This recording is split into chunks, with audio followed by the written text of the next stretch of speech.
Buenas tardes a todos. Como dice Rosenthal, esta es la mejor conferencia de periodismo que jamás haya existido.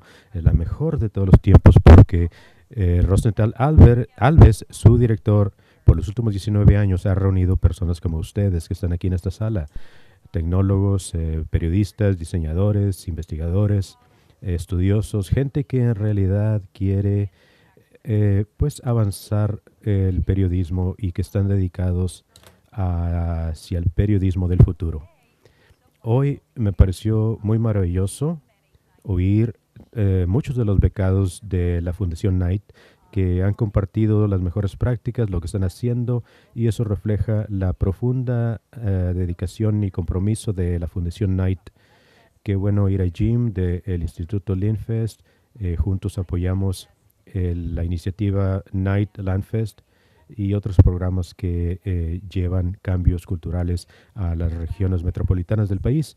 Y también Christine del News Hub y también corresponsales, porque es muy importante ver que en la medida que entendemos el valor, la importancia del modelo de adquisición de fondos de los lectores en sí, es importante recordar que es muy importante involucrar a nuestros lectores. Como dice Jay Rosen, la gente que antes conocíamos como la audiencia, ahora están más involucrados. Me complace presentarles a personas que dirigen varios proyectos que la Fundación Knight ha dirigido con el Fondo de la Democracia y la Fundación Rita Knight en el 2017 para dar fondos juntos, una beca, $1 millón en becas para personas que están dedicados a luchar contra la información equivocada. Aquí en Austin, en South by Southwest, en marzo del 2017, propusimos la pregunta, ¿cómo podríamos mejorar la calidad de la información exacta para combatir una de las maneras en las que combatimos más bien la información equívoca? Y otorgamos becas a líderes de estos proyectos y los invitamos a que compartan sus resultados aquí en Austin. Tenemos un video de todo un día de los líderes de cada uno de esos proyectos en el que compartieron la información de lo que han hecho. Se las podemos enviar después. Hoy escucharemos a unos cuantos de ellos. El desafío o el proyecto de este programa es uno de los enfoques de la Fundación Knight para enfrentarnos a las inquietudes muy serias que todos tenemos, no solo de la lucha contra la información equívoca, no solo para apoyar el periodismo a nivel local, sino que sea algo que pueda ser sustentable y también enfrentarnos a las inquietudes muy serias en cuanto a la fiabilidad, la confianza de los medios de periodismo. Y ese es un esfuerzo que pensamos en hacer para entrar a este tema rápido. Y más de 800 personas respondieron a ese llamado.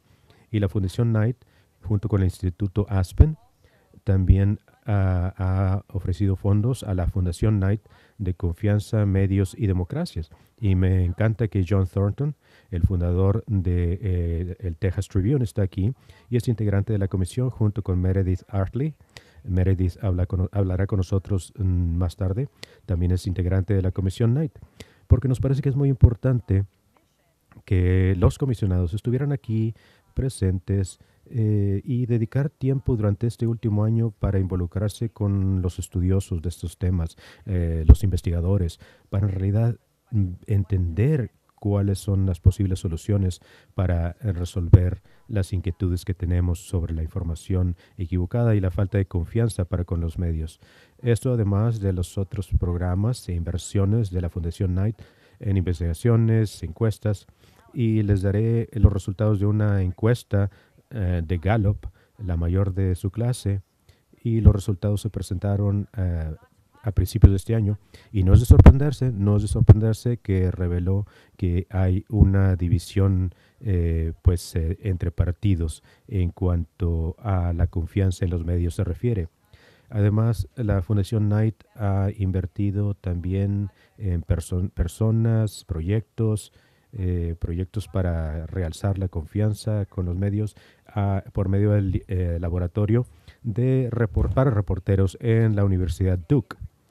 En el laboratorio de reporteros tienen una iniciativa que es para hacer un chequeo. Establecieron una red en colaboración entre tecnólogos y personas que revisan la veracidad de la información y están viendo cómo utilizar la inteligencia artificial para detectar ese problema y la detección de la información equívoca. Antes de presentarles el prototipo de este programa de desafío, pensé que sería muy bueno presentarles a John Donovan, que le dicen @BostonJohn en Twitter. Los invito a que sigan a John desde ahora. John es la investigadora principal del laboratorio de Data and Society, y quienes han hecho un trabajo magnífico. Dana Boyd, la directora de Data and Society, era una de las personas a las que yo contactaba todo el tiempo cuando era reportera con el New York Times, cuando iba a hacer una nota en cuanto al impacto de la tecnología en el mundo cotidiano. Y desde entonces ha subido y es un medio que representa un gran desafío. Como saben todos los periodistas, necesitamos comprender más en fondo este tema de qué es a lo que nos enfrentamos con el periodismo en línea. Y John les va a contar cosas que quizá los asusten un poco, porque todos los directores de periódico ahora van a querer revisar 3 veces cada hecho, cada contenido, cada cita que encuentren en línea luego de ver la presentación de John. Después de eso les presentaré a los ganadores, a un puñado de los ganadores, un muestreo de los ganadores del Prototype Challenge Fund. Gracias. Les presento a la doctora Joan Donovan. Bueno, dicho eso, renuncio. Ahora voy a tener que comenzar a buscar otro empleo. Aceptaré cualquier empleo porque me puso muy en alto la señora. Bueno, como parte del programa Data and Society, estamos haciendo investigación sobre manipulación de la información o falta de información equívoca. Y quiero hablar con ustedes sobre cómo se manipula a los medios periodísticos y cómo usa la gente los medios de comunicación para manipular a la gente y a diferentes grupos. Les mostraré las investigaciones más nuevas que tenemos, que todavía ni se han editado, porque lo que me interesa saber de ustedes, los periodistas, es cuál es su respuesta, cuál es su reacción en cuanto a cuando alguien manipula las fuentes de información primarias.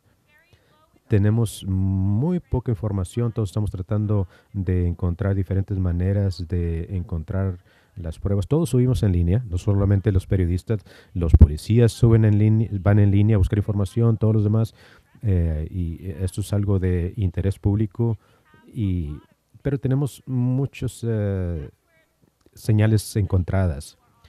La gente que hace investigaciones también sube en línea a buscar información, y hay muchos troles.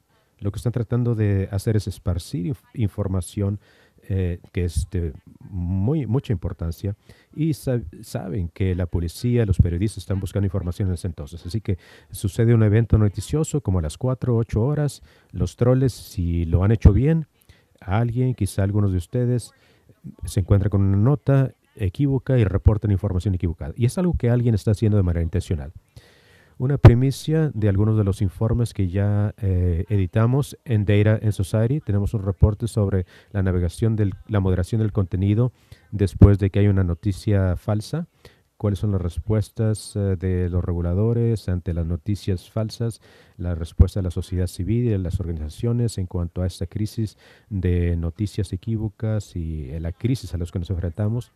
Tenemos también un reporte sobre cómo, si tratáramos de resolver esto por medio de un marco de alfabetización de los medios, cómo podríamos evaluar, cuáles serían los protocolos para evaluar esto. Tercero, un reporte sobre el léxico de las mentiras. Si no son mentiras falsas, digamos noticias falsas, ¿cómo les decimos? cuáles son las instituciones que supuestamente nos deben de proteger contra la propaganda, por qué han fracasado.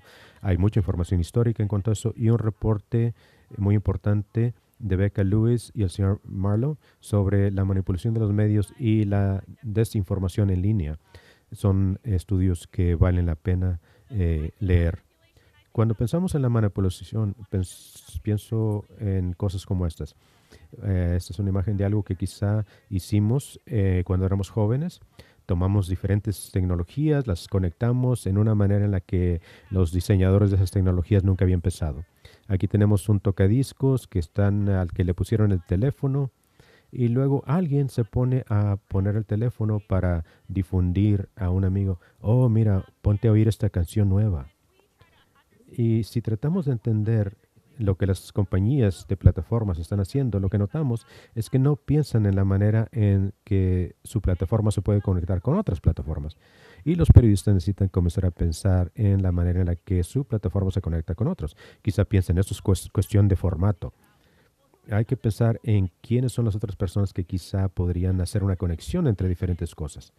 La información equívoca, vemos que cada uno de los componentes algo que quizá sea falta de información o información equívoca en una plataforma, quizá no la consideran información equívoca en otra plataforma. Por ejemplo, si subes un blog en WordPress y en realidad nadie te está vigilando, ¿es información equívoca?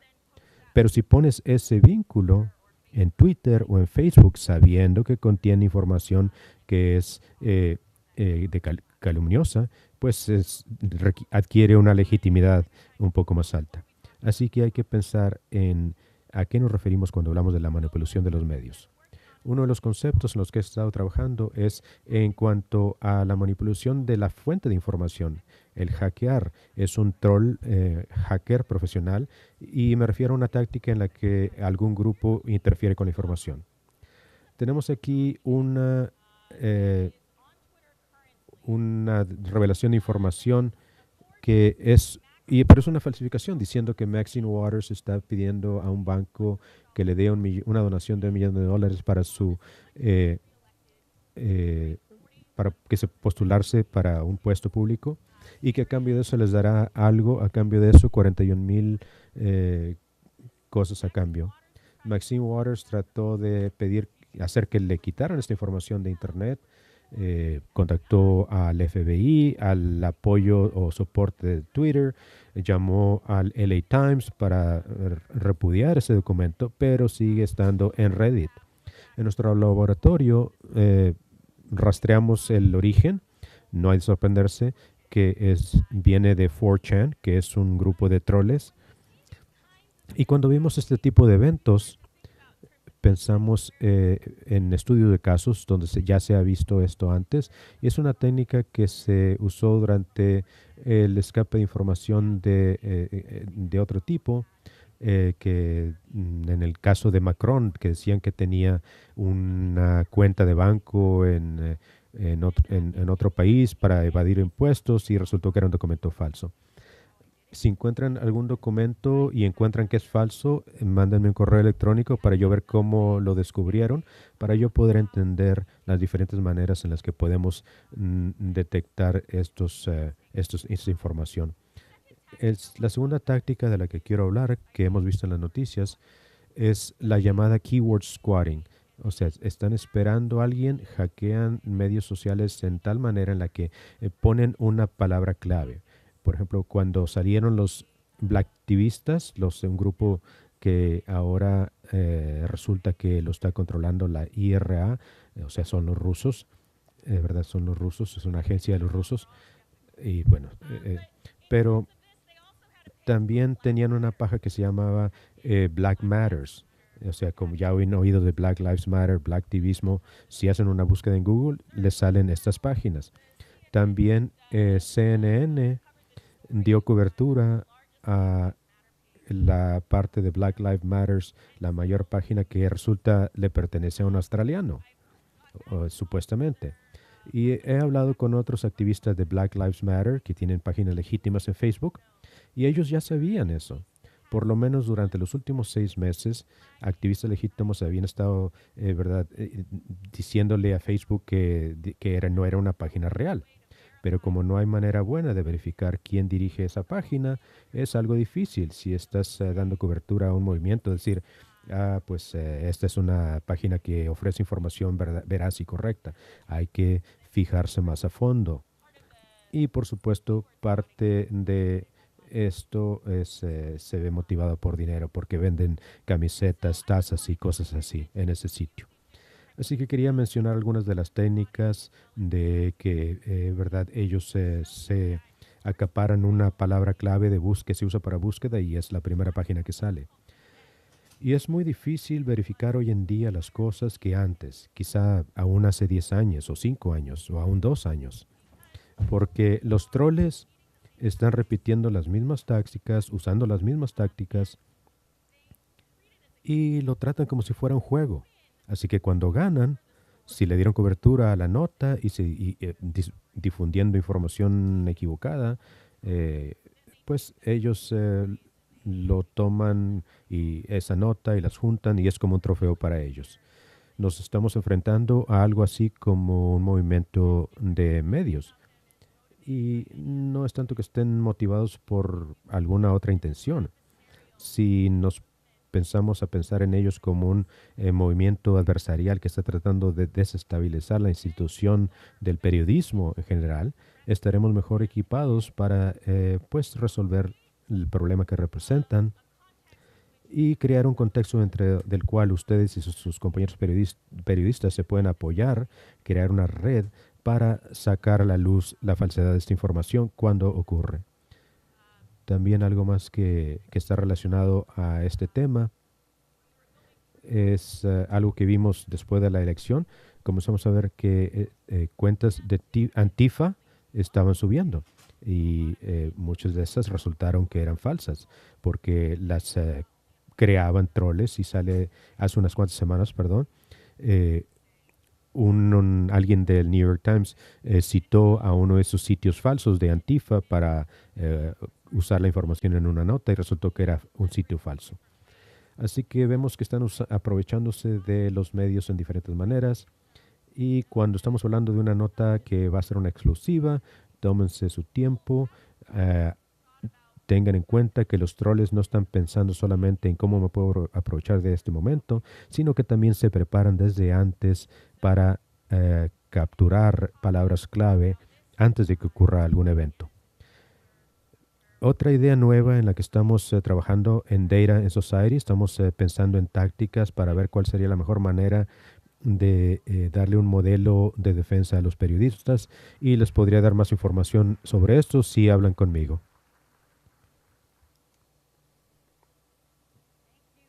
Gracias, John. Les mandé por Twitter el vínculo. Me llamo yo @Jennifer Preston en Twitter. Y Data and Society tiene también información ahí y recomiendo que guarden esta información para que la visiten. Ahora les quiero preguntar a Frédéric Filiu de la Universidad Stanford, que es una estudiosa y que comenzó un proyecto en el que está tratando de resolver uno de los problemas mayores que tenemos.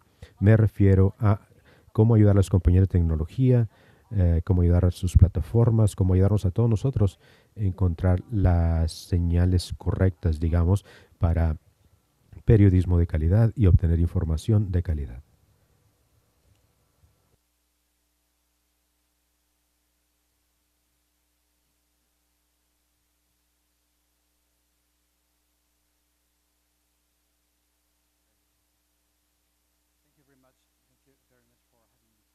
Gracias por su invitación.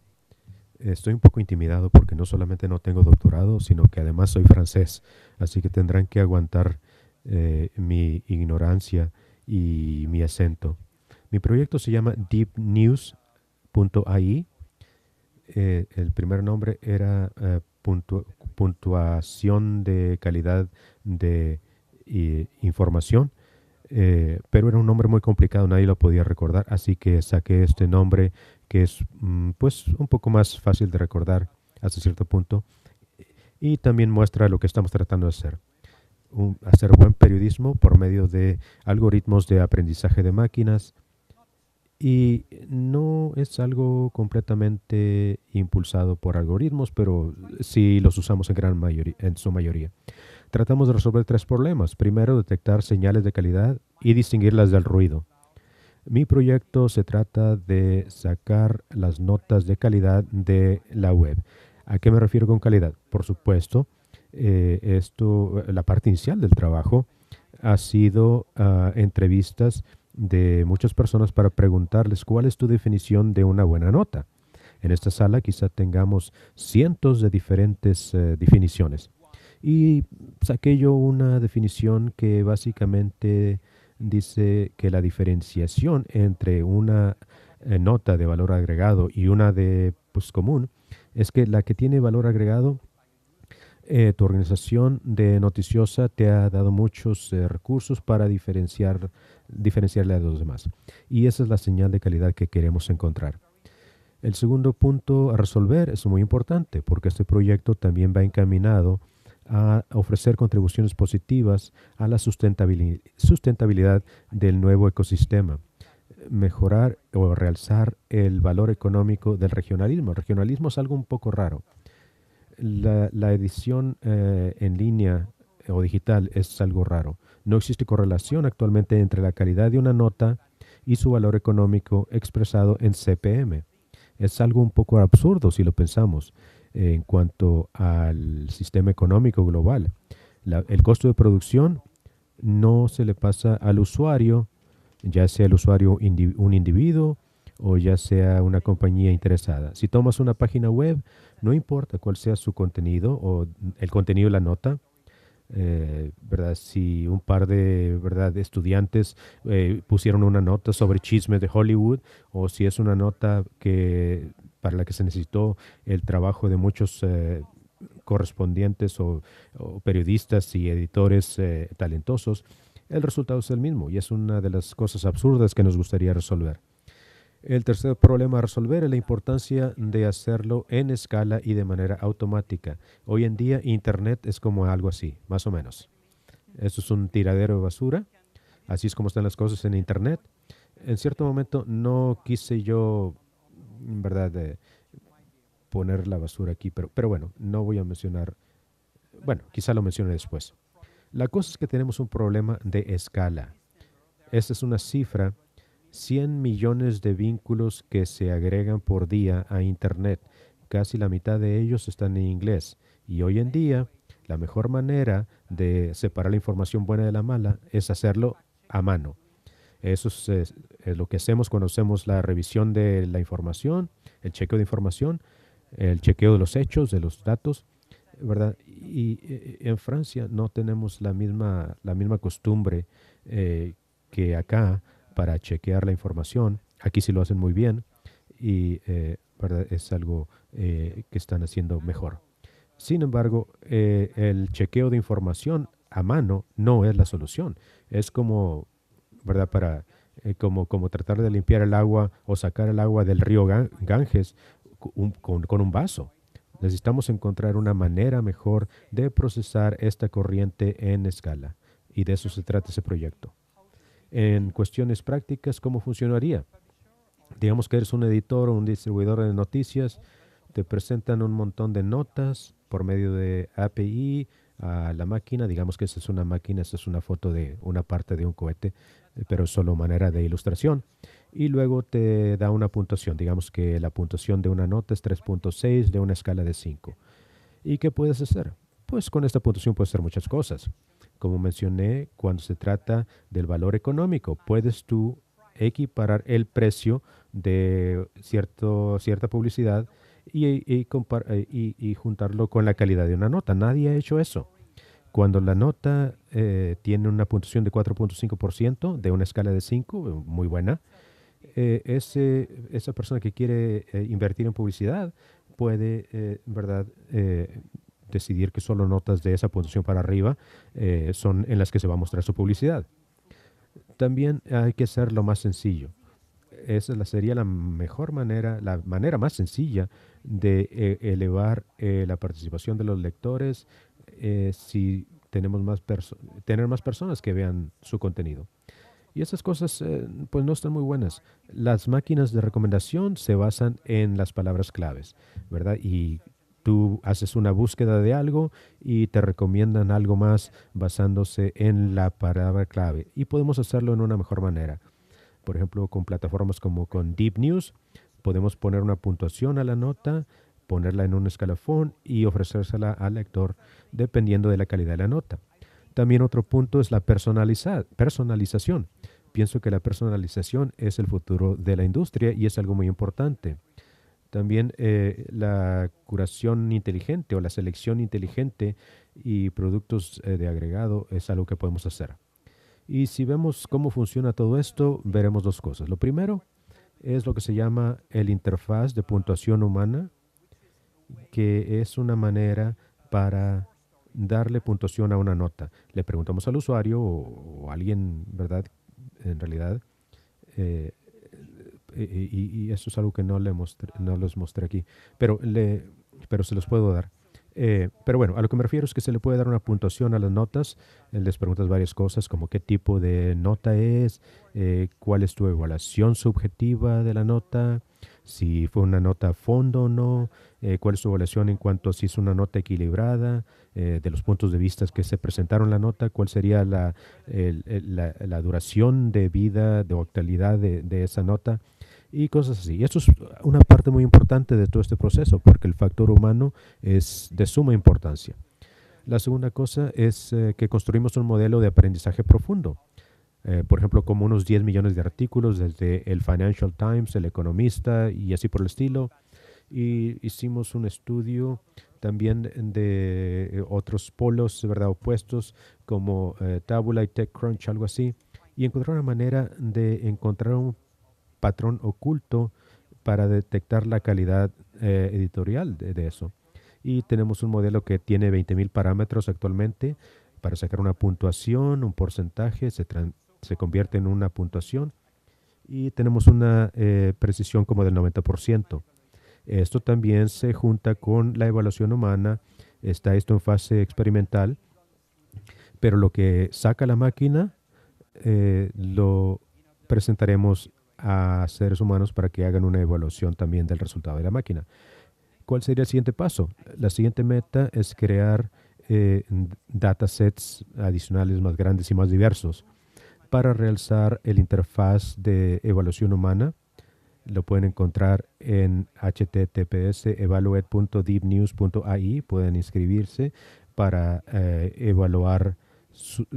para que evalúen las notas, porque esa es la manera más fiable para evaluar notas. Y nos gustaría explorar nuevos tipos de modelos que tengan relevancia en cuanto a los componentes de calidad. Y eso es muy importante. Hay que ver cuál es la profundidad de la nota y todas esas cosas que son muy importantes. Muchas gracias a todos. Se me acabó el tiempo. Gracias a la Fundación Knight y por su apoyo, porque este proyecto se hizo realidad gracias a ellos. Lisa Facio, de la Universidad Vanderbilt. Y una de las cosas que hemos visto es que es muy importante en la investigación de ciencias sociales en cuanto a la tecnología para ver qué es lo que le gusta a los lectores. Lisa nos hablará sobre un proyecto que se llama CrossCheck. Es parte del sistema First Draft para ver qué podríamos aprender sobre esa colaboración en línea que ocurrió en Francia, que comenzaron el año pasado y qué podríamos aprender de eso para usarlo en otros esfuerzos de colaboración en línea similares. Gracias, Jennifer.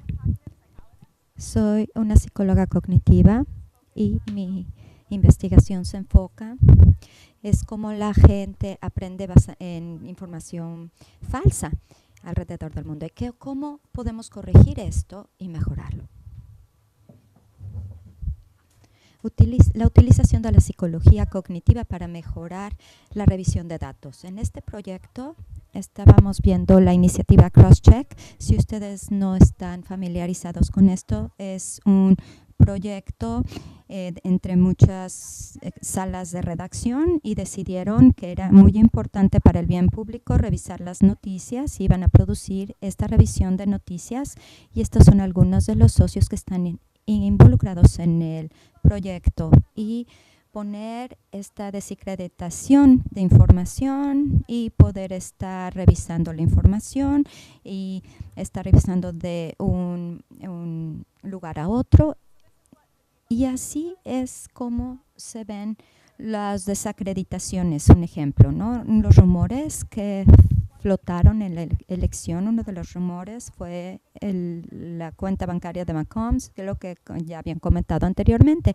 Lo que hicimos es que tomamos 10 de estos rumores, los presentamos a los lectores tanto en Estados Unidos como en Francia y vimos si seguían creyendo el rumor después de haber sido desacreditado. Y después seguimos con el experimento. A ver, ¿qué se acuerdan de esta falta de información? ¿Se acuerdan de esto? ¿Que tuvieran un efecto duradero, y cómo estaban respondiendo a esto? Así que en cada uno de estos estudios los lectores hicieron una evaluación previa, viendo que si pensaban que eran correctos o no. Después leyeron una de la desacreditación, que Macron no estaba con su aparato auditivo durante esta reunión y demás, y la evaluación después de haberlo leído. Yo hice preguntas en cuanto a detalles claves de la historia, cómo se originó el rumor, cómo fuimos capaces de quitar esto y demás. Aquí es lo que nosotros encontramos. Estos son los participantes en donde cero, que el rumor no es preciso. Después los que dijeron que sí era preciso. Los de participantes franceses están en anaranjado y los de Estados Unidos azul. Al principio nadie sabe si son ciertos o no los rumores, pero a mitad del tiempo todo el mundo declina. Esta desacreditación, si esto de quitar esta desacreditación sí funciona y obviamente es más efectivo en donde la sociedad todavía no tiene ideas preconcebidas y razones internas de no creer en lo que estamos tratando de probar que no son ciertos. No tenemos ninguna evidencia de cómo afecta esto. Muchas personas se convierten más, se basan más en situaciones específicas, pero la investigación es que no todo el mundo está de acuerdo, pero en el momento no nos íbamos a preocupar. Algunos participantes se quedan creyendo lo mismo y que no hemos visto que esto sea como que un backfire. Cuando regresamos una semana después en los Estados Unidos, seguían acordándose de que estos rumores eran inciertos y que no eran ciertos, que resultaba contraproducente. Eso no lo pudieron medir. Hay evidencia de cómo calificaron tratar de desacreditar estos rumores. Así que esta es la proporción de correcto.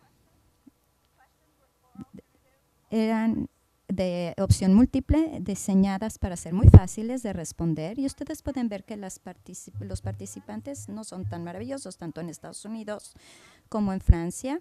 Están respondiendo como un tercio o medias de las preguntas. Aunque la gente está leyendo las historias, no las están leyendo de tal forma que puedan acordarse de la historia más adelante o de los detalles de la historia. Y también hicimos las pruebas con el efecto de si los titulares como una pregunta. Macron tenía un auricular durante el debate o no durante el debate, y no vimos ninguna diferencia entre estos tipos de estos titulares. Y finalmente, algo que nosotros comparamos la información es tener logos a los lados para ver las salas de redacción que habían participado para echar abajo este rumor, a lo mejor para mejorar la credibilidad Y lo que pueden ver es que realmente esto no tuvo mucho efecto en la credibilidad de estos lectores. Y esto es, por ejemplo, en la muestra del público francés. Y nosotros tenemos razones para pensar por qué no fue muy eficiente, porque los participantes no pusieron atención en los logotipos al lado de la encuesta. Aunque hubiese habido un logo, 4 logos o 7 logos, eran como 3.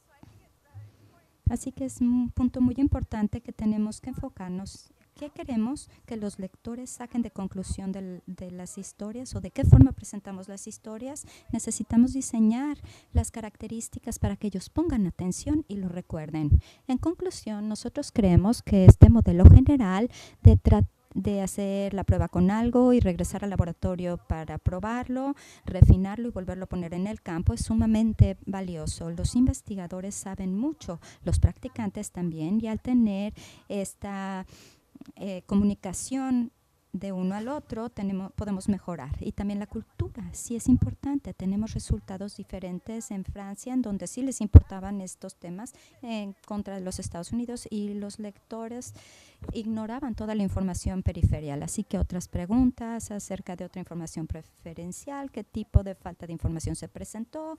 Los lectores tampoco fueron muy buenos a contestar esto. Gracias. Thank you, Lisa. Thank you, Lisa. Next, I'd like to introduce you to Darryl. Les quiero presentar a Darryl Halliday, que es el director, editor y cofundador de City Lab en Chicago, en donde City Lab ha producido el proyecto de documentales, que es un proyecto que estamos muy emocionados porque es un modelo que pudiese ser replicado en otras ciudades. Estoy muy contenta. Y Darryl, por favor, cuéntanos.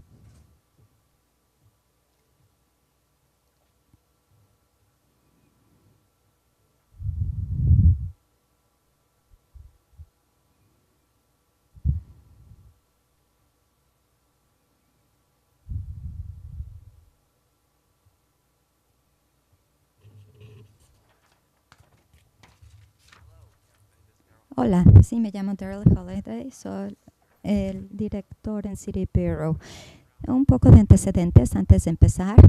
City Bureau es el laboratorio de periodismo que empezó en 2015 para dar alcance a 2 cuestiones. El reporteo local, falta de perspectivas diversas en la sala de edición y la falta de confianza en los medios de comunicación dentro de las comunidades de color. En los últimos 2.5 años hemos diseñado un espacio público en donde la gente pueda meterse, estar involucrado en conversaciones e ideas. Enfocamos en nuestro trabajo en las partes estes y oestes de Chicago, en donde estamos basados.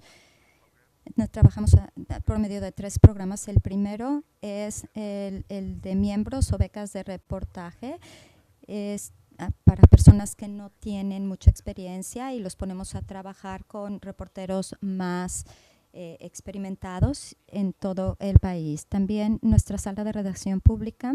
Nosotros abrimos nuestras puertas a nuestro lugar físico los jueves y traemos invitados y al público lo invitamos para que interactúe con ellos. Y también los documentaristas, es una oportunidad y esta es la que quiero hablar más a fondo hoy. Las personas encargadas de los documentarios, nosotros capacitamos a la gente para que puedan documentar las situaciones públicas. A ver, ¿quiénes son los documentaristas? ¿Quiénes son estas personas? Actualmente hay 330 documentaristas inscritos. Vienen de todos lados de Chicago. El 61% son mujeres, 31 hombres y 36% blancos, 33 de color y el resto hispano. Y es muy parejo en Chicago y la edad está entre 16 a 73, así que es un grupo muy diverso en toda la ciudad. Estamos experimentando con programas de documentales los últimos 2 años, haciendo muchos proyectos. Y 1, ayudar a los periodistas a que hagan su trabajo. Y 2, agregar el periodismo de escala. Hace como un año empezamos a hacernos preguntas. Bueno, hay que enfocarnos en nuestro trabajo. ¿Quién está haciendo las decisiones para Chicago? ¿Y dónde y cuándo están tomándose estas decisiones? Y las respuestas son las juntas públicas. Son espacios importantes para la democracia en donde cualquier residente puede participar para hacer responsable a cualquier persona pública. Y se producen diferentes tipos de contenido y se distribuyen sin costo alguno, tanto en las comunidades como en nuestros periodistas. Las juntas se ven como esto. En Chicago hay docenas de comisiones, departamentos que están haciendo este trabajo, así que estamos viendo el sistema público escolar y también la junta directiva, la municipalidad, las bibliotecas públicas. Todas estas reuniones están en todos lados, en todas las ciudades, en diferentes sitios de internet, diferentes tipos. Tú tienes que ver como 20 páginas de internet si quieres como ciudadano para enterarte de dónde se van a llevar a cabo. Algunas veces no se publican y algunas veces las comisiones ni siquiera se presentan. Así que nosotros mandamos a un documentarista hace como 2 semanas y él encontró que era el único en la sala de juntas y empezó a mandar twitters en vivo. Y este es el único registro que está de esta junta. Yo estoy convencido que si él no hubiese estado ahí, nadie se hubiera enterado que estaban haciendo esta junta. Así que una pregunta en cuanto a la pregunta de cómo resolvemos la pregunta en donde se llevan a cabo estas juntas en diferentes lugares. Esta era una solución tecnológica. Y entonces empezamos a reclutar voluntarios, les invitamos pizza y para que pudieran tener más conversación y que empezaron a construir este tipo de scrapers para ponerlo en un calendario único que se va a documentar, que esta es una de nuestras plataformas que está por lanzarse. Esto es lo que yo veo. Somos como 2,000 pedazos de juntas o scrapes de juntas. Yo me voy a la segunda. Es como un buscador. Tenemos 2,000 buscadores. Tenemos 2 documentaristas a cada junta y nuestra meta a largo plazo es tener un documentarista en Chicago, sin importar en dónde están estas juntas. Esto es como se quiere ver, es nuestro modelo. La plataforma va a contener la herramienta que va a conjuntar todas las juntas. Los documentaristas crean cuentas y se crean las asignaturas o lo que cada quien va a hacer. Esto es lo que se va a ver, cómo se va a ver el wizard y que pueda a lo mejor cambiar los siguientes 3 meses conforme vamos avanzando en el proyecto. Además de Chicago, ¿de qué está hablando lo que está sucediendo en tu municipalidad o en tu ayuntamiento? Y nosotros son las respuestas que encontramos cuando vamos a las juntas y conforme los medios locales están viendo muchos lugares, estas juntas son las primeras que empiezan. Entonces estamos pensando cómo podemos suplementar este trabajo para que los periodistas puedan seguir haciendo trabajo de investigación con compromiso con el público. Empezamos con Chicago. Este es un mapa de documentaristas actualmente. Como pueden ver, es que están aumentando su presencia en toda la ciudad. Pero queremos agregar más ciudades. Esta es la meta de la plataforma de documentaristas. Así, de esta forma, podemos esparcir más en Carolina del Norte. Y, por ejemplo, ya lo tenemos en nuestro radar. Gracias. Gracias, Daryl. A continuación, vamos a escuchar a Cameron Hickey, que desarrolló newstracker.org. Y también después de Cameron, vamos a abrir el piso para preguntas y respuestas.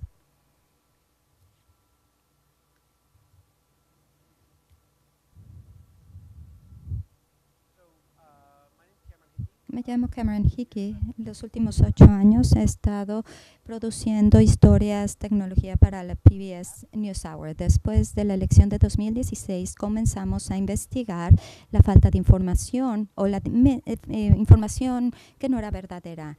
Y después teníamos que ser más agresivos para tratar de investigar esto. Entonces empecé a construir News Tracker. Desde el principio fue muy claro que este reto iba a ser muy difícil. Cualquier persona que estaba produciendo esta información falsa, un troll en una agencia de investigación en el internet o un muchachito en cualquier otro lado, lo que estamos tratando de evitar era la detección. Cuando estábamos viendo el contenido, necesitamos un nuevo nombre. Noticias falsas no es correcto, porque hay que buscar otra definición. El problema es mucho más grande que las noticias no verdaderas, que le llamamos junk news o noticias basura. La basura incluye todo lo que es falso y también que están pescando por ahí, bipartisano, hiperpartisano, que te esté llevando hacia lugares que te engañan, y sátira. Me voy a brincar un poquito las diapositivas porque se me va a acabar el tiempo. Estas eran nuestras metas: identificar nuevos recursos, darle seguimiento al contenido, analizar los patrones y hacer accesible todos los datos.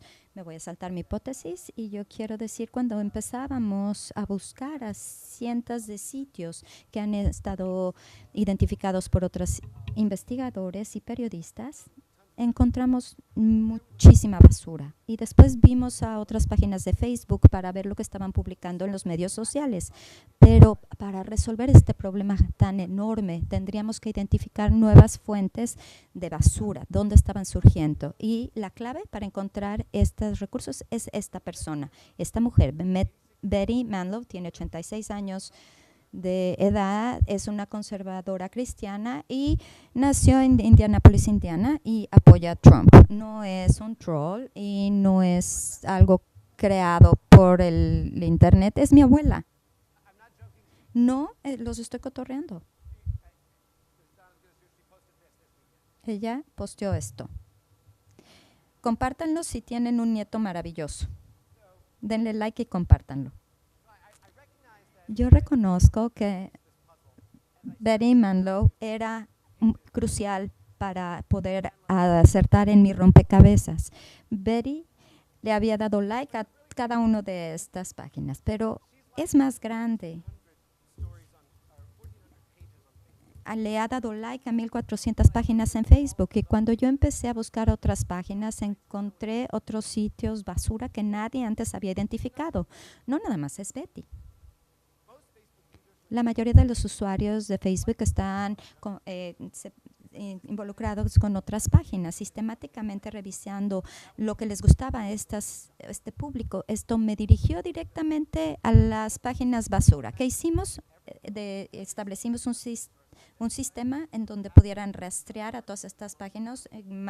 Estamos como en 500,000 de publicaciones. Hasta la semana pasada también detectamos muchos más grupos de Facebook. Así se ve, y hacemos muchas cosas. Para cada posteo recolectamos el registro del dominio, su compromiso de Facebook, y les damos monitoreo al EDS y todas las páginas relacionadas.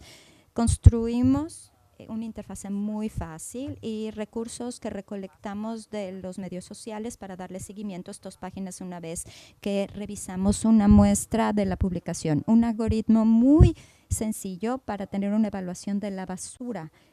Estamos separando el contenido y finalmente lo hicimos de tal forma que podíamos explorar las cadenas de noticias y las páginas y los dominios, y hemos aprendido muchísimo. Los nuevos dominios estaban apareciendo constantemente. Esto es lo último, la semana pasada. Vean cómo este seguidor puede identificarlo. 3 horas después de que los dominios se registran, estamos viendo un porcentaje de 80 nuevos dominios que se registran cada mes. Además, también nos dimos cuenta que los memes era una herramienta muy importante para diseminar esta información que que no era fidedigna.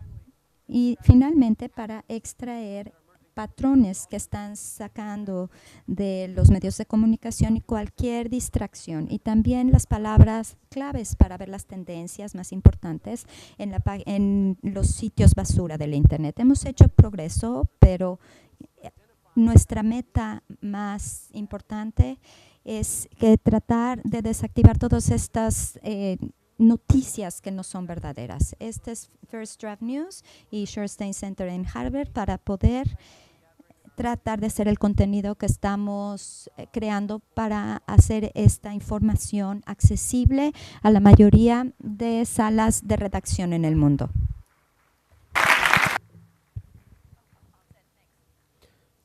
Sí, ya sabemos que nos queda una cantidad de tiempo muy limitada, así que nos gustaría pasar directamente a sus preguntas. Si alguno de los presentes tiene preguntas para John Donovan o para alguien, pasen acá a donde tenemos los micrófonos. Y para comenzar, como dijo Cameron, estamos hablando sobre esta herramienta que usas para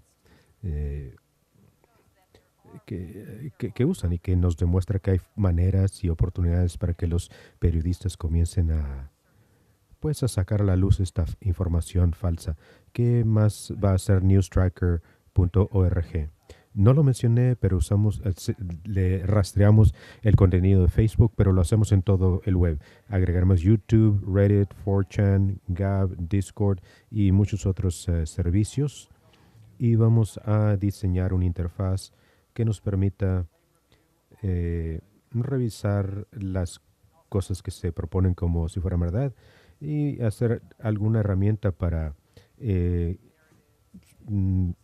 estudiar los puntos más importantes, las cosas que más podrían afectar a los demás por ser noticias falsas.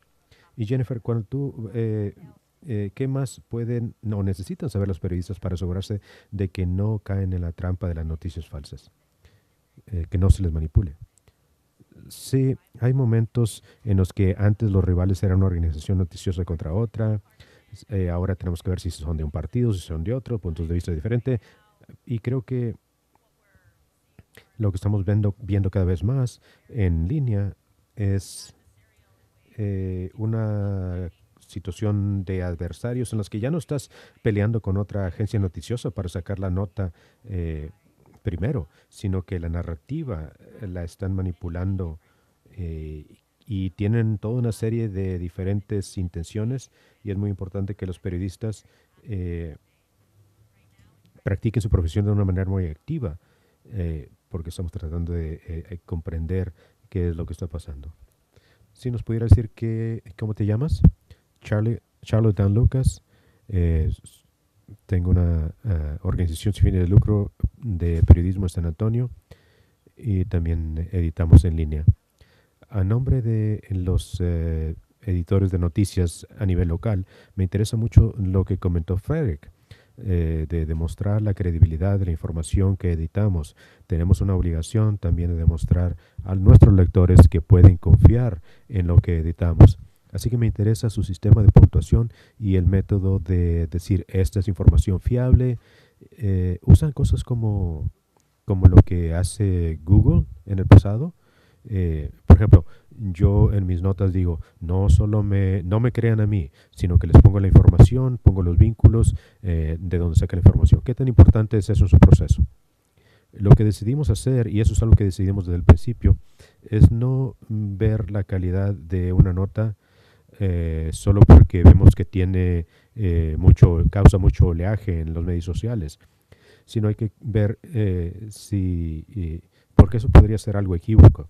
Lo que queremos ver es cuál es la estructura de la nota misma y, en una segunda manera, ver la reputación de la nota. Por ejemplo, una de las extensiones de este proyecto, que podría ser una extensión a largo plazo, podría ser, por ejemplo, IMDb, es el Banco de Datos Internacional de Películas, porque es una herramienta muy útil. Te menciona quiénes participaron en esa película, en ese filme, y podríamos hacer lo mismo en el periodismo, y podría tener un efecto muy bueno en los medios locales, porque una de las preocupaciones con este tipo de cosas es diseñar algo que solamente sea de servicio para los medios. Lo que me preocupa es la llamada cola larga, ¿verdad? ¿Verdad? Sigo encontrando gente que son muy buenos en aquello de encontrar la información válida y son muy buenos en cuanto a eso y están en campo del comercio y otras cosas. Y esas son las cosas más difíciles y necesitamos poder encontrar gente así que pueda encontrar la información válida. Me llamo Patrick Butler, Centro Internacional para el Periodismo. Un par de preguntas.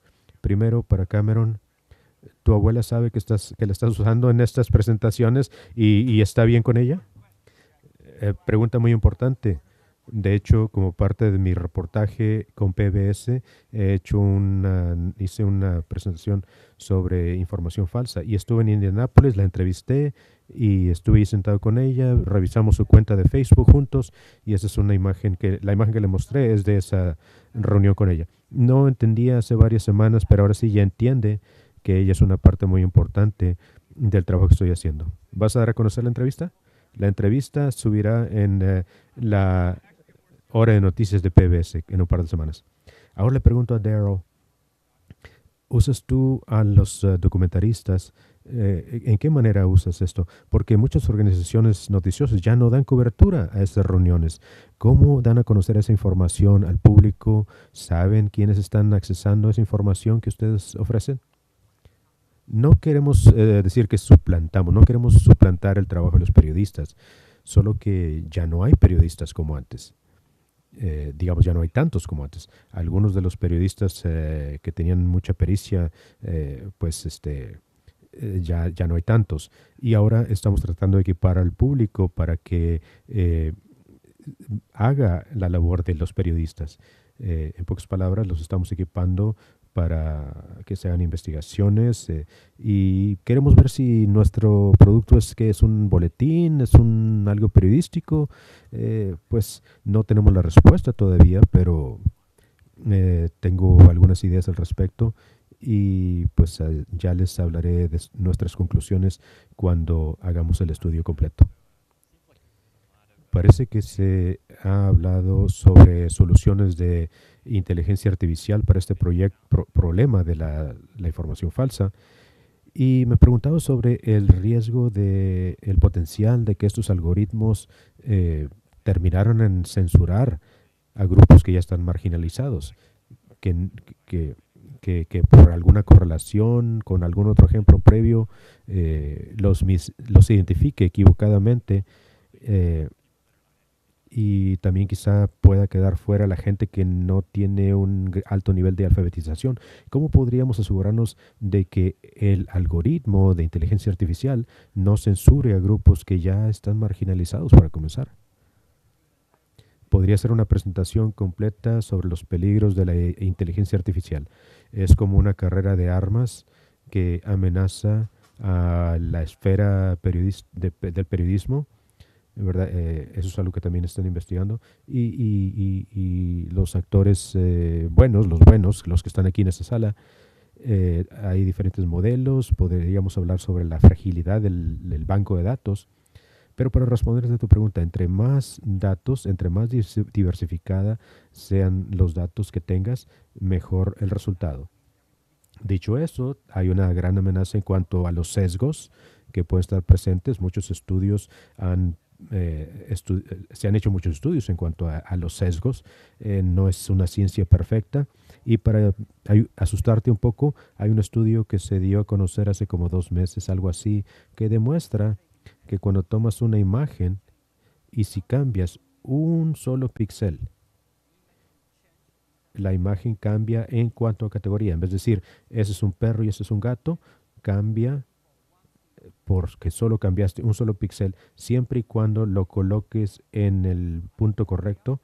O sea, estamos entrando a un mundo, a una carrera de armas que es un territorio muy pantanoso, muy, muy difícil. Sí, también estamos haciendo en la Fundación Knight estudios sobre la inteligencia artificial con la Universidad de MIT para pues resolver algunos de esos problemas de la calidad de la información que genera la inteligencia artificial, y pienso que es importante. Representa una gran oportunidad para hacer las cosas de manera automática en las salas de redacción, pero también nos preocupa que los periodistas, por ejemplo, el periodista que se encarga del campo de la educación, no entienda lo suficiente sobre el impacto que la inteligencia artificial podría tener sobre la puntuación de las escuelas o algo así, y luego tomas información sin revisarla. Y también queremos estudiar la manera en la que la gente consume la información que se produce por esos medios. Pero sí es una inquietud y estamos haciendo estudios al respecto. Quiero dar las gracias a nuestros panelistas, a Joan, a nuestros ganadores del proyecto Prototype, a todos ustedes. Y les enviaremos los vínculos y lo que nos encantaría hacer es saber cuáles piensan ustedes serían las posibles soluciones a esta multitud de problemas. Gracias.